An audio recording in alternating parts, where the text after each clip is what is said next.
አሰላሙ አለይኩም ወራህመቱላሂ ወበረካቱ። ድና የተከበራችሁ ቻናል የተከታታዮች እንዴት ናችሁ? ደህና ናችሁ? ሰላም ናችሁ? እኔ ያለው አልሐምዱሊላህ።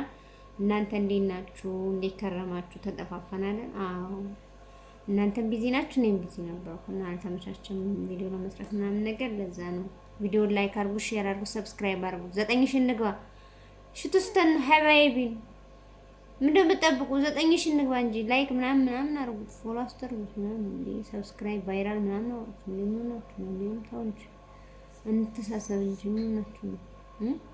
ሰፖርት ምናምን አድርጉ። እሺ እንቶችና እንዴናችሁ? ቪዲዮ ላይክ አድርጉ። ደህና ሰምታችኋል? ምን አዲስ ነገር አለ? አገሩ ሰላም ነው ወይ? ተረጋጋ ወይ? ነዳጅ እንዲለቀቅልን ማለት ነው። ነዳጅ እንዲለቀቅልን የኑሮ ሁኔታ ምናምን ቀነስ እንዲያደርግልን እንዴት ነው አክባሩ ምናምን ቀነሰ?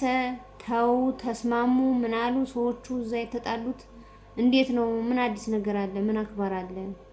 ያው ዜና ምናምን እኔ ስለማልሰማ ነው፣ አልሰማሁም ዜና በቴሌቪዥን ማለት ነው። እና ምን አዲስ ነገር አለ? አገራት በሙሉ ተረጋጋ ወይ ምናምን ነገር።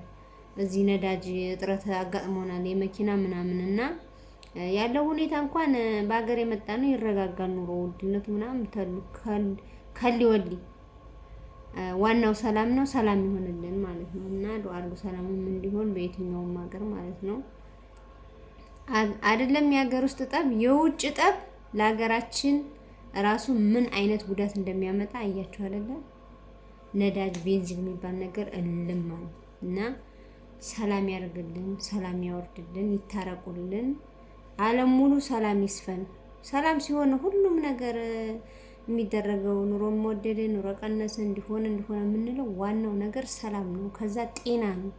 ጤና ካለ የሰው ልጅ ሁሉንም ነገር ያየዋል፣ ያልፋል ሁሉም ነገር ማለት ነው። እና ወደ ዛሬው ጉዳይ ስገባ ህገወጥ ቦታና ህገወጥ ቤት ወይም ቦታ ያላችሁ እህቶቼ እንኳን ደስ ያላችሁ።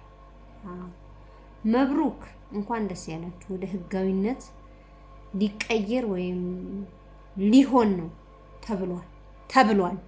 ኦኬ።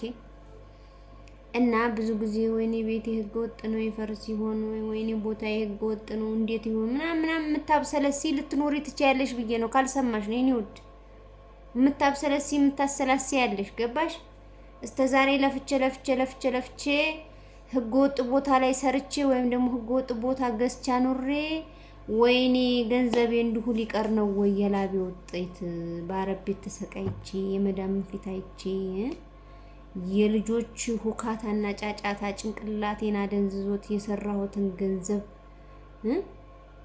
ህገወጥ ቦታ ላይ ያውዬ ህገወጥ ቦታ ገዝቼ ሰርቼ እንዲሁ ልቀልጥ ነው ወይ ብለሽ ለምታብሰለስ ይሄት ነው። ኦኬ ህግ ወጥቷል አሉ። ወደ ህጋዊነት ሊቀየር ፕሮሰሱ ምናምን አልፈሽ ወደ ህጋዊነት ሊቀየር ነው አሉ በአዲስ አበባ ማለት ነው። ከዛ ከአዲስ አበባ ወደ ከክልል ወደ ወረዳ ማለት ነው። ገብቶሻል አባባሌ? ላንቺ ለምትጨናነቂው እህቴ ነው። በእርግጥ እኛ ጋር ህገ ወጥ ነው ብሎ የፈረሰ ነገር የለም። የተሰራ ቤት ወይም ህገ ወጥ ቦታ ነው ተብሎ የተወሰደ ነገር የለም። ያ ምንድነው? መንግስት አያውቀውም ነው ህገ ወጥ። ያ ማለት ምንድነው? አባትሽ ማሳርሻለው መስመር ዳር ያ ገበሬ ሽጨልሃለሁ ይለዋል ለግለሰብ ለምሳሌ ለኔ ማለት ነው። ግብሩን የሚገብረው ግን ወይም የመሬቱ ባላባት ወይም የመሬቱ ስም ግን በዚህ በሰውዬ ነው። ህግ አላወቀውም ወይም ህግ አልጠናም። በመዘጋጃ ካርታና ፕላን የለውም። ኦኬ። ከእንግዲህ ግን ያ የገዛሽው ህገወጥ ቦታ ወደ ህጋዊነት ሊቀየር ነው። ፕሮሰሱን መንግስት በሚያወጣው ሁኔታ መሰረት አድርገሽ ወደ ህጋዊነት ትቀየሪያለሽ ማለት ነው። ለምታስቢ ለምትጨናነቂ እህቴ ነው ይሄን የምናገረው ማለት ነው። እና ይሄ በጣም ደስ የሚል ነገር ነው። በቃ ሁሌ በሰቀቀን ተመኖር ወደ ህጋዊነት ተቀይሮ በቃ በካርታና ፕላን በመዘጋጃ ታይቶ ህጋዊ ሆኖ በቃ ኮራ ዘና ብለሽ ዴልቀቅ ብለሽ አሁን ይፈርስብኛል አሁን ምን ይባል ይሆን አሁን እንዴት ይሆን ወይ ምናምን የሚለውን ጣጣ በቃ ማሰላ ማለት ነው ማለት ነው። እና ያ ማለት ነገ ሂደቱ ተጀምሮ ከነገ ወዲያ ፕሮሰሱ አልቆ ህጋዊ ይሆናል ማለት አይደለም። መጀመሪያ ይሄ አዋጅ የተነገረው በከተማ ወይም በአዲስ አበባ ዙሪያ ምናምን ነው። ከዛ በኋላ እያለ ወደ ክልል እያለ ወደ በየወረዳው ይመጣል ማለት ነው። ይሄ ራሱ አንድ መነገሩ ወይም ደግሞ ይሄ አንድ ተስፋ መኖር በጣም ደስ የሚል ነገር ነው። በህጋዊ ሁኔታ ሆኖ መቀመጥና በህገወጥ ቦታ ሆኖ መቀመጥ በጣም ከባድ ነው። ምክንያቱም ቦታውን ገዝታችሁ ራሱ ይሄንን ቦታ ቤት ብሰራበት ነገር ቢፈርስ ዲካሜ ዋ በከንቱ ቀረ ምናምን ብላችሁ ያሰባችሁ ሰዎች ልትኖሩ ትችላላችሁ። ገብቷችኋል አባባሌ? እና ያጨናንቃልም። ለምን የስደት ህይወትን ያየው ሰው ይረዳል። ያላየው ሰው ደግሞ በቃ ድንጋይ ላይ ውሃ ማፍሰስ ማለት ነው። ያየው ደግሞ አይደለም ቦታን ያህል ነገር ማለት የኛ ዋስትናችን ቤት ነው። አረብ ሀገር ሄዳ አንድ ሴት ምን ሰራ 20 አመት 30 አመት ተቀመጠ ምንድነው? መጀመሪያ ቦታ ትገዛለች፣ ቤት ትሰራለች። አሁን ደግሞ የተሰራ ቤት የተዘጋጀ ቤት ትሰራለች። በቃ ይሄ ነው ዋስትናው።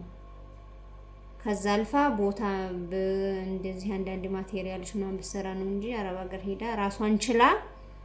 ራሷን ችላ ባስ የገዛች የለችም።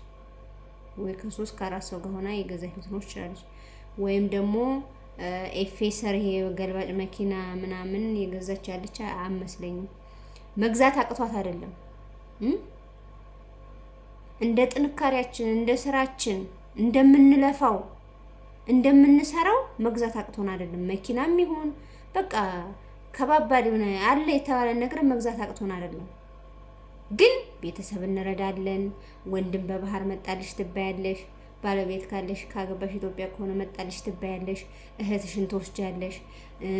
ያክስት ልጅ ያጎት ልጅ ይሄ መጣ ይሄ ሄዲ የመዳበሪያት ያለሽ የምንት ያለሽ ቤት ላባስ ሰራው ያለሽ ላባለና መርዳት ሀቅ ነው፣ ዋጅብ ነው። ዱዓ ታገኛለሽ። ግን ለዚህ ለሚተርፈው ነገር ምስጋናም የለ እንኳን ከተመረቁት ውጪ ሰርተው ራሱ ዋጋ ከፍለሽ በባህር አንስተሽ ስራ አግኝተው ራሱ እንኳን ሊከፍሉሽ አንዳንዴ በረካ ሆኝ የማይባሉ ገባሽ? ለራስሽ ብቻ የምትሰሪ ቢሆን ራስሽን ብቻ የምታቆሚ ቢሆን አይደለም ቤት ቦታ መኪናም ከአንድም 2-3 ይገዛ ነበረ በዲህናው ዘመን ማለት ነው። እንደዚህ በጣም ውድ ሳይሆኑ ነገሮች ውድ ሳይሆኑ አብዛኛው ሰው አረብ ሀገር ሳይሄድ ብዙ ሰው ተቀይሯል። አረብ ሀገር በህድ አይደለም ጠንክሮ በሰራ ነው። ወጣችሁ በደህናው ጊዜ ቦታ ርካሽ በሆነበት ጊዜ ቦታ እያታረፉ እየሸጡ ብዙ ሰዎች ትልቅ ቦታ ደርሰዋል። አረብ ሀገር ጉርበታቸው ሳይመጠጥ አረብ ሀገር ጭንቅላታቸው ሳይዞር ገባችሁ አገራቸው ላይ እንደልባቸው በሰርጉ በገበያው በለእሶ እንደ አገራቸው ላይ ፏ ብለው እንደልባቸው እዙ የተቀየሩ በጣም ብዙ አሉ።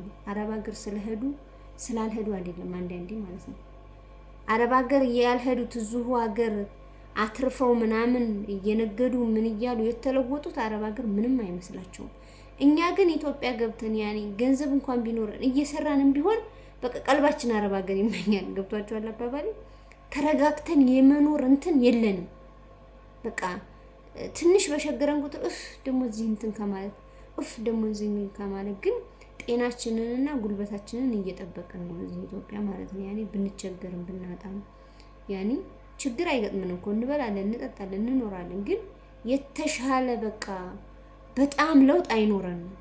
የምንበላው የምንጠጣው ካለ ደግሞ ያኔ ኢማን አላህ ከሰጠን ተረጋግተን ከኖር መኖር እንችላለን። እና ህገወጥ ቦታ ወይም ቤት ያላችሁ ተስፋ አላችሁ።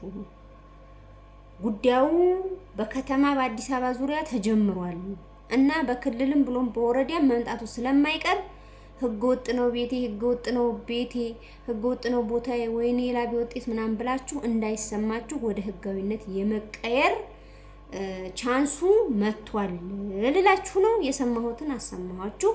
ላይክ፣ ሼር፣ ሰብስክራይብ በማድረግ አበረታቱኝ። በሌላ ቪዲዮ እስከምንገናኝ ሰላም አለይኩም ወራህመቱላሂ ወበረካቱ።